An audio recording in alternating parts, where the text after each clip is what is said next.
Halo semuanya, di kesempatan ini mari kita belajar bersama mengenai hipertensi. Video edukasi ini dipersembahkan oleh Fardi Fajrian, mahasiswa profesi ners Fakultas Ilmu Keperawatan Universitas Indonesia tahun 2024. Sebenarnya, apa pengertian dari hipertensi atau yang biasa disebut dengan darah tinggi? Hipertensi atau tekanan darah tinggi adalah kondisi kronis saat tekanan darah pada dinding pembuluh darah nadi secara berkala dan bertahap meningkat. Tekanan darah disebut tinggi saat tekanan darah sama dengan atau di atas 140/90 mmHg dalam pengukuran berulang dengan jeda 1 minggu. Lalu, hal-hal apa saja yang bisa menyebabkan atau meningkatkan risiko Anda mengidap hipertensi?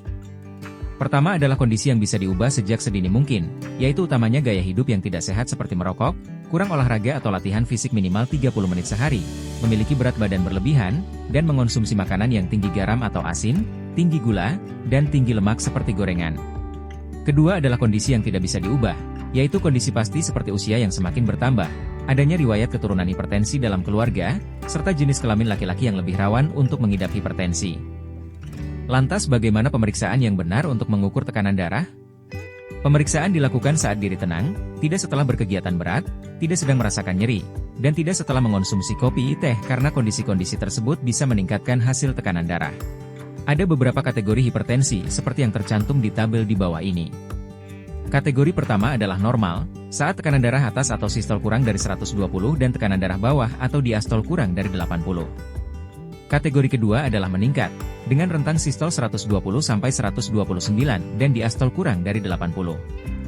Kategori ketiga adalah hipertensi tahap 1, dengan rentang sistol 130-139 atau diastol 80-89. Kategori keempat adalah hipertensi tahap 2, dengan nilai sistol 140 atau lebih, atau diastol 90 atau lebih.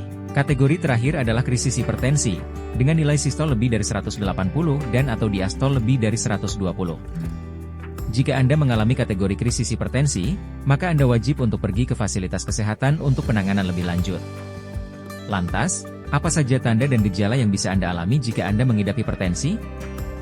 Beberapa tanda dan gejala atau keluhan yang mungkin muncul adalah nyeri kepala belakang, pusing, pandangan kabur, nyeri dada, sesak napas, atau kelemahan tubuh. Apa saja dampak jika hipertensi tidak dikontrol dengan baik?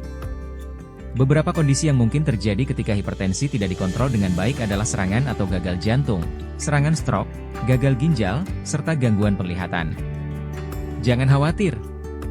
Berikut adalah beberapa tindakan yang Anda dan keluarga bisa lakukan secara mandiri untuk mengontrol hipertensi dan mencegah perburukan kondisi. Dengan catatan, Anda dan keluarga melakukannya dengan rutin dan berkala. Pertama, lakukan cek atau kontrol kesehatan diri rutin ke fasilitas kesehatan seperti puskesmas, klinik, atau rumah sakit. Pengecekan ke posyandu atau posbindu juga tetap bisa dilakukan. Kedua, terapkan upaya berhenti merokok atau hindarkan asap rokok dari lingkungan rumah Anda. Memang berat, tetapi demi masa depan dan kesehatan, sebatang rokok sepertinya bisa berkurang secara perlahan namun pasti.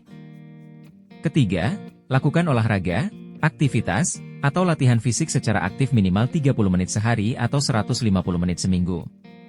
Tidak harus mahal, jalan kaki dan lari kecil di sekitar jalanan rumah tetap bisa Anda lakukan. Keempat, coba mulai Anda dan keluarga mengonsumsi diet ramah hipertensi dengan banyak sayur dan buah, biji-bijian, lauk dari ikan, ayam, atau telur, susu segar, rendah lemak seperti gorengan, rendah garam dan gula. Kelima, berikan waktu Anda untuk beristirahat yang cukup, tenang, dan lelap utamanya di malam hari, kurang lebih 8 jam waktu tidur. Keenam dan terakhir, jangan lupa untuk selalu menjaga kesehatan jiwa dengan mengelola stres dengan baik seperti melalui berdoa, bercerita bersama kerabat atau keluarga, atau mencoba berpikir positif. Ingat, hipertensi adalah pembunuh diam-diam karena sering kondisi ini tidak menimbulkan keluhan hingga terjadi sangat parah. Pemeriksaan dan penanganan sejak awal adalah kunci utama pencegahan dampak buruknya. Jaga kesehatan dengan selalu memeriksa ke vaskes dan terapkan gaya hidup sehat.